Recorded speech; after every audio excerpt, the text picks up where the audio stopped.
அண்மைச் செய்தி. பெங்களூரு ராமேஸ்வரம் கஃபே குண்டுவெடிப்பில் தமிழர்களை தொடர்புபடுத்தி பேசிய விவகாரத்தில் மத்திய அமைச்சர் ஷோபா மன்னிப்பு கோரியதை அடுத்து அவர் மீதான வழக்கானது ரத்து செய்யப்பட்டுள்ளது. கூடுதல் விவரங்களோடு நமது செய்தியாளர் மதியழகன் இணைகிறார். வணக்கம் மதியழகன். விவரம்.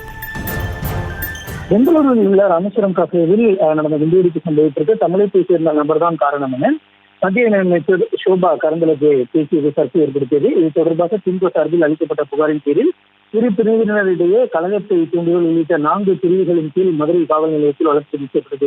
இந்த வழக்கை ரத்து செய்யக்கோரி ஷோபா சென்னை நீதிமன்றத்தில் மனு தாக்கல் செய்திருந்தார். இந்த வழக்கு கடந்த முறை விசாரணைக்கு வந்த பொழுது இந்த தொடர்பாக பேசியதற்காக மன்னிப்பு கோருவதாக ஒரு பிரமாண பத்திரம் ஒன்றை தாக்கல் செய்திருந்தார்.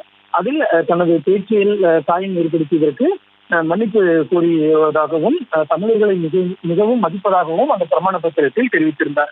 இந்த நிலையில் இந்த வழக்கு இன்று மீண்டும் நீதிபதி ஜி ஜெயச்சந்திரன் முன்பு விசாரணைக்கு வந்த பொழுது ஆஜரான அரசு தலைமை வழக்கறிஞர் பி எஸ் ராமன் ஷோபா மன்னிப்பு கோரியதை தமிழக மக்கள் சார்பாக அரசு ஏற்றுக்கொள்வதாகவும் இந்த விவகாரத்தை, அதாவது இந்த வழக்கை இனி தொடர விரும்பவில்லை எனவும் கூறினார். இதனை ஏற்றுக்கொண்ட நீதிபதி மத்திய இணையமைச்சர் ஷோபா மீதான வழக்கை ரத்து செய்து உத்தரவிட்டார்.